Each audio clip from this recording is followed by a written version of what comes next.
I'm Elaine Viets. Sergeant Eric Flowers is with the Indian River County Sheriff's Office in Florida.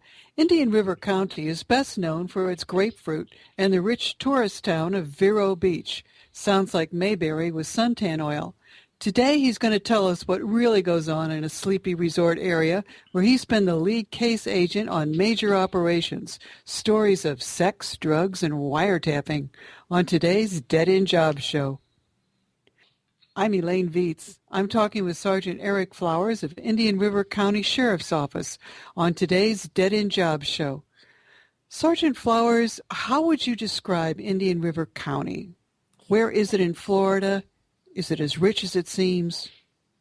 Sure. It's on the Treasure Coast, which is just south of what they call the Space Coast. Everybody recognizes the Space Coast from Cape Canaveral and the Space area. We're the section south of that, and they call it the Treasure Coast because off of the coast of on our area, there's been a lot of shipwrecks found and a lot of treasure.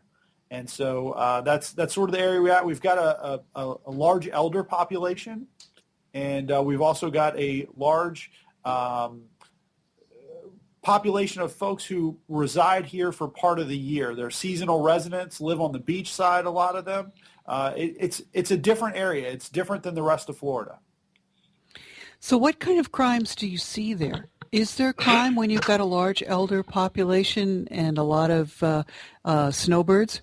Well, there's still, I believe the sheriff says something around 17,000 kids in school here every single day. So we have for our entire county, we've got about 120,000 residents during peak season being when all of our seasonal residents are here. That goes down to 90 to 100,000 during the summer months when some of those folks leave.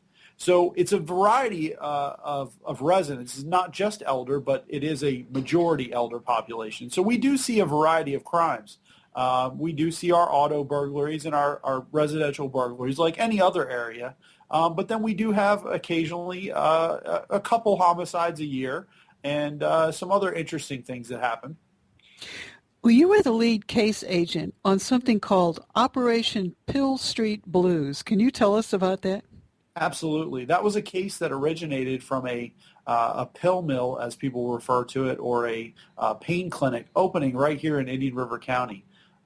Local detectives began working with the DEA in 2010, and that I got involved in it actually in 2011, and it turned into just a much bigger thing than I ever thought it would be.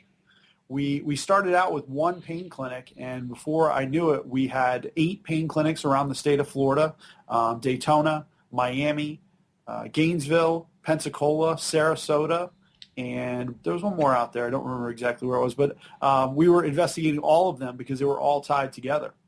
Now, pain clinics don't really treat people who are in pain. Is that correct? Well, there are some legitimate pain clinics. That's not a blanket statement. There are some pain clinics out there that are absolutely on the up and up.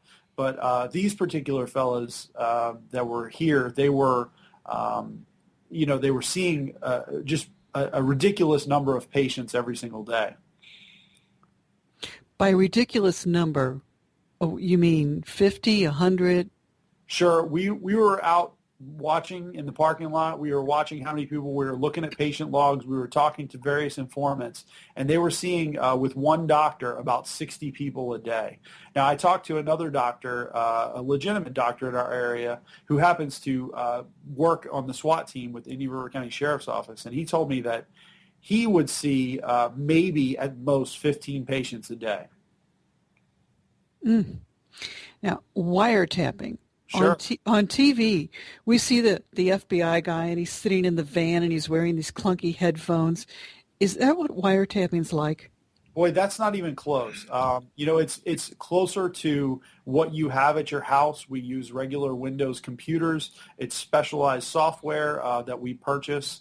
And I know it's a controversial issue. It's something that's come up recently with the federal government. But at the local level, I can tell you the paperwork that is involved and the time and the effort, it is really a operation of last resort. For me to just to begin the process, I have to exhaust every other option, which is good. It should be a difficult process, but I have to go through and explain this is why this is the only option. I've tried every single thing before this, and I would not be able to prove this case without this information. So it's a lengthy process. It does usually take us 6 months, I would say, on average, to get from investigating a case to a wiretap. In this particular instance, it took over a year to get to that point. Can you tell us about some of the wiretapping operations you've been involved in? Sure. In 2007, it was the first operation for me. It was Operation Wabasso Lockdown. There was a drug dealer that lived in the Wabasso area, which is just north of Vero Beach. And he was working with several other folks in the community to distribute a decent amount of drugs in the community. Actually, when we busted him at the end of the operation, he agreed to take us to his yard. We took him, after he had been arrested, back up to his yard, and he helped us dig in the yard, and we recovered a half kilo of cocaine that was buried in his yard. So it's that's a pretty good example of the kind of thing that happens here. We caught him. He ended up going off to federal prison, and several other people were captured in that operation as well. After that one, in 2010, I was involved in Operation Stimulant Package, which was a wiretap in the Vero Beach area, where we captured a couple drug dealers who were traveling back and forth to Orlando, Florida, and picking up cocaine up there. Normally, folks think that drugs go north and money goes south, with Miami being, an area where you could obtain drugs. But in this case, our guys were headed north to pick up drugs, which is an interesting idea. And then, throughout the years, I've had the opportunity to work in my roles with the drug unit and with other agencies on their wiretaps and assist with technology, things that are very fun and exciting for me. Now, have you ever heard on a wiretap something not connected with the alleged crime that you're looking for? Yeah, actually, in 2007, on the Operation Wabasso lockdown that I was talking about, we were listening for drug information, and a gentleman called up and said, it was actually the guy's son. He said, "Dad, I robbed the Burger King." And he had been arrested, and he was confessing to this robbery on the line. Could you use that? You can. We had to notify the judge right away and let him know that we had heard something that it was criminal. We're allowed to keep it, but it wasn't drug related. And of course he said, yeah, absolutely, continue to listen, and any calls pertaining to the robbery would be admissible. So we were allowed to keep those. Now suppose you were wiretapping me, and I started whining to my agent that nobody appreciated my novels and my great talent. Would you have to listen in on this? Well, there are certain privileged communications. As far as your agent goes, I don't know. I don't believe that there is a privilege where we would not be allowed to listen to that. But what we do is our state attorney comes in and briefs us prior to the operation. Prior to listening, before we ever hear the first call, we have a pretty good idea of the callers based on the subpoena work that we do to make sure that who this person is talking to before we listen. So we would probably know that who your agent is. We would know. We would have that telephone number. When that call comes through, they would tell us about minimization. It's what we call minimization. And that's where they say, okay, for the first, let's say, minute and a half, you can listen to this phone call, and if something criminal is heard, then you can continue to listen to the phone call. If nothing criminal is heard, then you have to turn it off and stop listening. So we would listen to you talk to your agent for the first minute and a half, and then if you were just talking about you were sad or you were upset, we would turn it off, and we would turn it off for probably 60 seconds to a minute and a half, depending on what the state attorney advised us. And then after that, we would come back up and start listening again.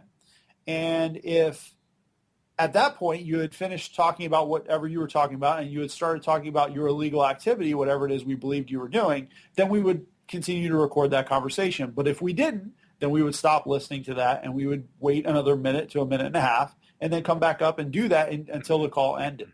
So our goal is to minimize the intrusion on the person as much as we possibly can. Is a wiretap 24 hours? It depends on the case. We've had cases where they do go 24 hours because the drug dealer or the person is just constantly going. And we've had cases where we turn it off at night and close down and come back the next morning. Prior to going up on a wiretap, we would look at the activity on a person's phone to determine when they're most active. And most normal people have at least some time, whether it's day or night, they have a time period where they're sleeping and not using their phone. Although we have encountered drug dealers that will wake up in the middle of the night to make sales. House calls. Yes. You've served undercover on the Narcotics and Vice Unit, and I've seen you. You look very clean cut, short hair, clean shaven. How do you go undercover without looking like a cop? Well, the first thing that you do is you try and change your looks a little bit. And I can tell you, I've had a mohawk that came down to my shoulders before. I've had long hair that was curly. I've had goatees and beards and all kinds of different looks. And really, at the end of the day, people who buy drugs don't have a particular look. And even though I'm clean cut right now and I look like I look, with my knowledge and skills, I feel like I could still go buy drugs. It's not a particular person or a particular hairstyle or a particular facial hair that makes you a drug person or a drug dealer. So at first, most new folks think that that's something required, and it's a level of comfort. But at this point in my career, I feel like I could walk out the door right now in my tie and probably buy drugs. Now, Vero Beach is a relatively small town. Were you treated differently when you showed up in a mohawk? I was, and having spent time in uniform patrol wearing the police officer's uniform and having folks look at me, like a superhero when you wear that, it was a drastic change. When I would walk in with the mohawk, the cashiers or the clerks would look at me like, I was there to rob them or I was there for nefarious reasons. So it was definitely an adjustment. I had to adjust my way of life a little bit. What did you do off duty with the mohawk? Did you keep it? I did. It got to the point. I was initially standing it up.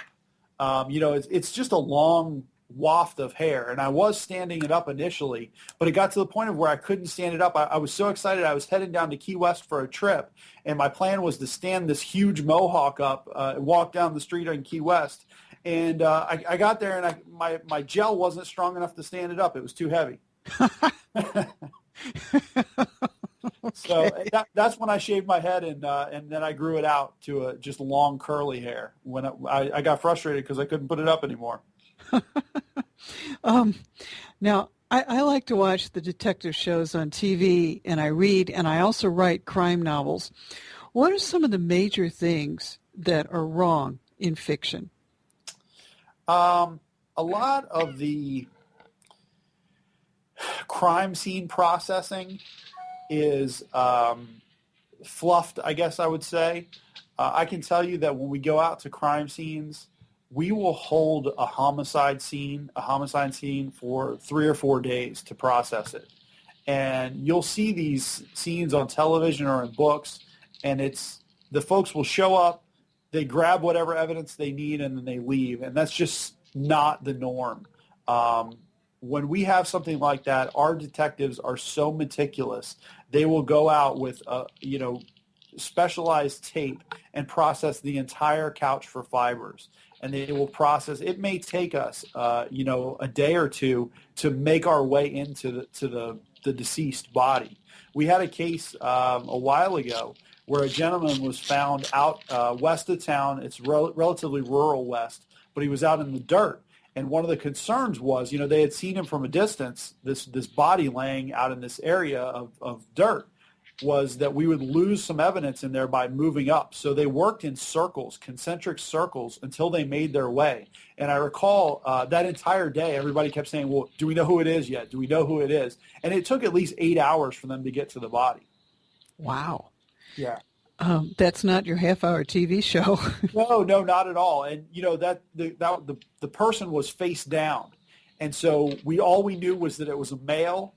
We knew that, just based on his size of his body, and we didn't have any missing persons or anything like that. So it was frustrating from an investigator standpoint, but it's the right thing to do, because if there is evidence in there, we don't want to go in and wreck it. Any footprints or anything that could help us identify who was up near that body, we need that.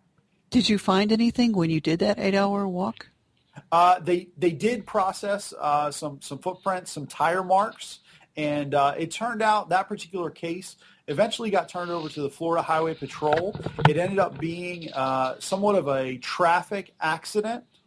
That was a couple roommates were out in a vehicle. They had been drinking too much, and it turned into an unfortunate circumstance. But it could have turned out to be a homicide, and we had to work it like it was. What is a trash pull? A trash pull is something that law enforcement does in drug cases where we suspect that a person is using, selling, doing drugs inside their house. We would go and grab their trash once it's been discarded on the curb. So we would actually bring it back to the sheriff's office and lay it out, take a look, see what's in their trash, because they've decided it's not theirs anymore. They've put it at the edge of the curb. They've discarded it. And we look through for any sort of evidence of drug activity in the house. If you're buying and selling kilos of cocaine, you're going to have the packaging supplies. You're going to have the items that are commonly found with that, and usually there's a residue. So we'll recover that residue and test it for the presence of cocaine. And if we continue to see a pattern like that, we may be able to obtain a search warrant based on that. So is a trash pull an important and unsung part of police work? Oh, absolutely. I can't tell you how many times I've come home smelling like garbage. And, it's just part of your job. It's not something that you ever knew that you'd be doing. When we all signed up we knew we were going to get a shiny badge and a gun, but I never knew I'd be digging through people's trash. So it's interesting. Now, you were part of the Blue Lightning Strike Force. Tell us about that. That's a great partnership between the Immigrations and Customs Enforcement Group, which is a federal law enforcement group. They certify local law enforcement officers to be able to board aircraft and boats that have recently arrived back in the United States. With us being a town that has a airport and bordered by coastal area, we regularly have folks coming back and forth from the Bahamas.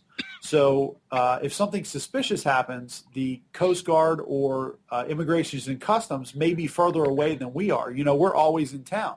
So they can call us and activate us and say, please go down and take a look at this boat. We believe there's some sort of criminal activity, and we can board the boat as a federal official as long as there's a nexus to the border, and we can discuss with them where they've been, what's been going on, and we act as a federal law enforcement officer at the request of the federal government. Do you need special training to be part of that? We do. It started out, I think the first time I went through 3 or 4 days of training. They bring in federal attorneys. There's a test. They really give you a good idea. And then every 2 years you have to go for recertification. Now, when in addition, down here in South Florida, we get boatloads of Haitians who come ashore. Sure. And some of them die on the journey, and some of them, when they get here, if they're caught, they have to go back. Sure. And we feel sorry for them. Maybe we shouldn't, but we do. Are you tempted to let them go, or is? No, I tell you, my main concern with that is human trafficking. When you start talking about that, I understand that these folks sometimes it's a way for them to escape their country. It's a way for them to try and get here. But there's a lot of times where folks are brought into our country in exactly that way, and then they're almost forced into slavery here in the United States. They may be brought over for that purpose, to saying, oh, we're going to take you to the United States, you'll get freedom. But then when they're brought here, they're threatened with, you're illegal, I'm going to turn you in if you don't work at my restaurant, or you don't work at my store, or you don't do labor for me, or you don't work at my massage parlor. And that's an unfortunate side that we don't talk about enough. Human trafficking is a huge, huge problem in the United States, and I don't know that enough people know about it. So that is actually one of the unfortunate outcomes of these boatloads of people arriving. Absolutely. And like I said, there are some folks who decide they want to leave Haiti or their country, and they'll create a raft or a float of some kind and try and make their way over. But a lot of times it's a person who goes there to basically obtain slave labor. Mm. Now, you've talked, when we're talking about wiretapping, there's also something, the GPS on the cell phone that can locate the cell phone. Sure. What do you use that in law enforcement, and if so, how do you use it? We only use that if the court authorizes that, if the judge who is reviewing your paperwork allows that. It is you need to explain why it is that your investigation needs that. And there are times where that's necessary.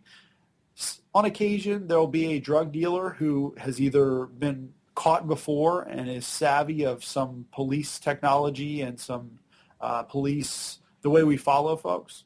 And so if you're on that situation, you may use some covert telephone technology to be able to follow them. For instance, back in 2007, we were following a gentleman, and he caught on to the fact that we were following him, and he actually tried to chase down one of our deputies.